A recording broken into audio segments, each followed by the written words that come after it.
Si Representative Terry Ridon, inakusahan si Vice President Sara Duterte na nilinlang umano sa Korte Suprema at publiko kasunod sa inihaing impeachment petition. Kaugnay niyan, kumuha tayo ng karagdagan pang detalye sa pag-uulat ni Bombo Annalise Soberano.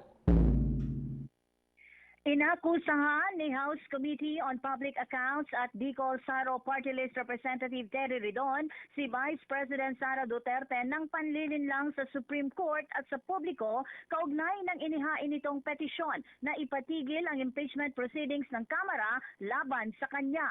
Sa isang pahayag, sinabi ni Ridon na kabatay umano ang petisyon sa maling paglalahad ng mga katotohanan at baluktot na interpretasyon ng konstitusyon at umiiraw na jurisprudence.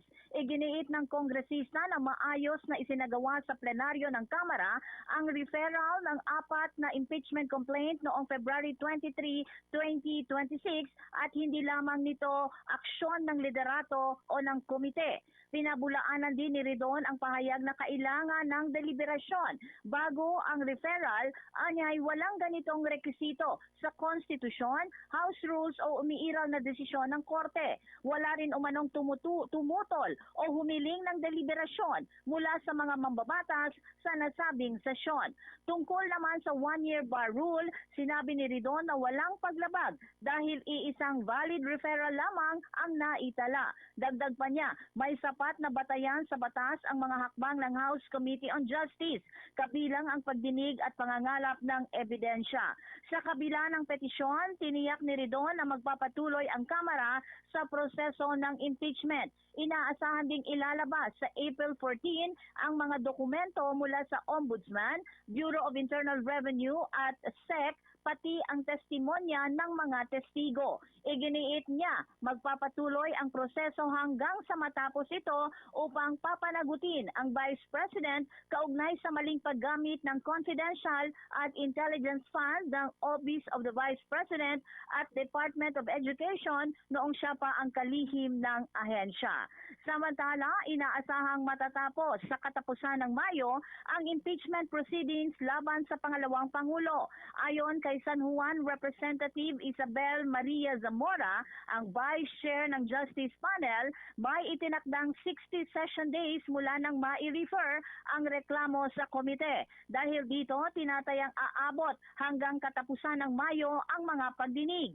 Sa kabila ng usapin ng probable cause at mga tanong sa pagiging patas ng proseso, sinabi ni Zamora na sinusubukan ng komite na tiyakin na walang kinikilingan ang kanilang pagtalakay sa gitna ng matinding atensyon ng publiko. Ipinaliwanag din ng mambabatas na kumpiyansa ang ilang miyembro ng committee ay batay sa kanilang pagsusuri sa reklamo, mga kalakip na dokumento at iba pang isyong tinalakay. Anya, nakita nilang sapat sa forma at substance ang reklamo at may indikasyon ng probable cause. Gayunman, nilinaw ni Zamora na hindi pa tapos ang proseso at kailangan pa itong dumaan sa formal na mga pagdinig upang ganap na matukoy kung may probable cause bago makapagbigay ng rekomendasyon. Inamin din niya na may ilang mambabatas na may agam-agam, ngunit nananatilian niya ang paniniwala ng marami sa mga paratang laban sa pangalawang Pangulo. Pakinggan natin ang pahayag ni San Juan Representative Isabel Maria Zamora. All due respect to the Supreme Court, ako po ay isang abogado. Ayun po ang paniwala ng karamihan. Pero naniniwala pa rin ako at hinihintay ko pa rin po ang desisyon ng Korte Suprema na sang-ayon sa konstitusyon. Ito po, gagawin namin ang tungkulin namin under the Constitution, ang tungkulin namin as representatives, as congressmen, and as members of the House Committee on Justice. And I believe that the Supreme Court will act judiciously and properly dahil sasabihin naman ho nila, di ba, na sumusunod lang kami sa kanilang mga directives in their decision and in fact in the resolution dated January 2026. I don't think that there will be a constitutional crisis on it. Ang pahayag ni San Juan Representative Isabel Maria Zamora. Bombo Anali Montaño Soberano nag-uulat. And this is Bombo Radio Philippines, the #1 and most trusted source of news and information. Basta Radio, Bombo! For the most trusted source of news and information, visit our website at www.bomboradio.com. Follow us on Bombo Radio mobile app, Facebook, YouTube, TikTok, and X, formerly Twitter. Like, share, and stay connected.